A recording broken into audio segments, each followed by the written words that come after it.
that at the end of October, the Prime Minister said he would rather have, and I quote, bodies pile high than implement another lockdown. Can the Prime Minister tell the House categorically, yes or no, did he make those remarks or remarks to that effect? Prime Minister. No, Mr. Speaker, and I think the right honourable gentleman is a lawyer, I'm given to understand. I think that if he's going to repeat allegations like that, he should come to this House and substantiate those allegations and say where he heard them and who exactly is supposed to have said those. Who exactly is supposed to have said those things, Mr. Speaker?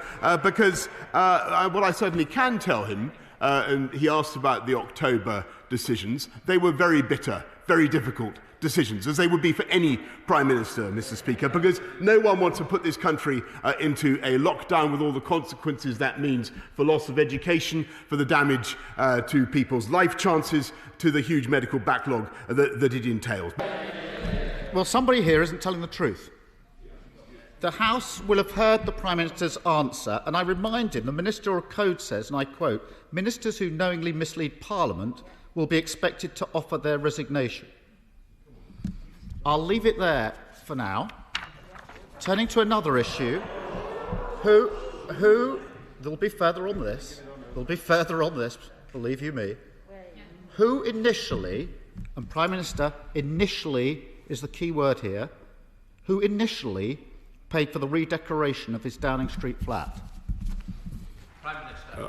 Mr. Speaker, when it comes to misleading Parliament, he may recollect that it was only a few weeks ago that he said that he didn't oppose this government, this country staying in the leaving the European Medicines Agency. The fact that he was then forced to retract and leaving the European Medicines Agency was absolutely invaluable for our vaccine rollout. That he's bringing up, he should know that I paid for Downing Street refurbishment personally, Mr. Speaker, and I contrast it.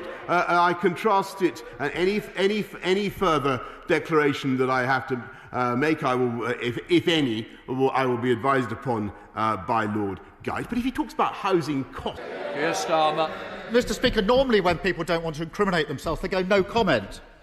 Let me ask this. Let's explore this a bit further, Prime Minister.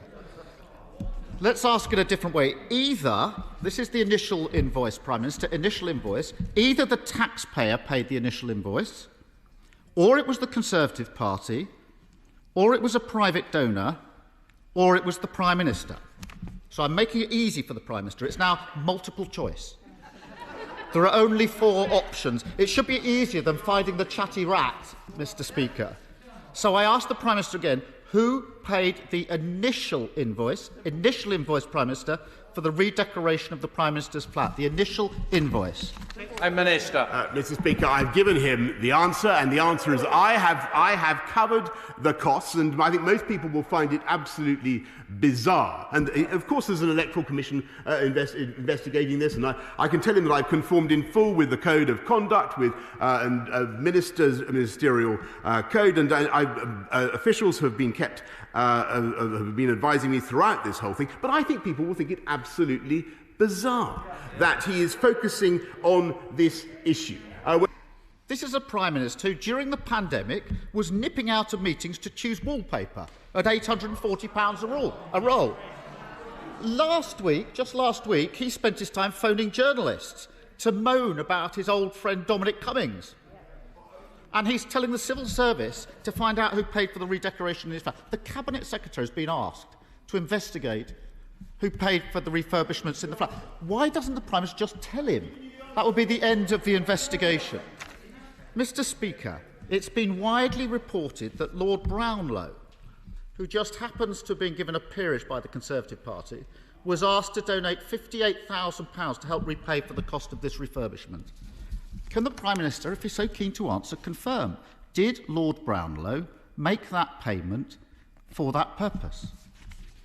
Prime Minister.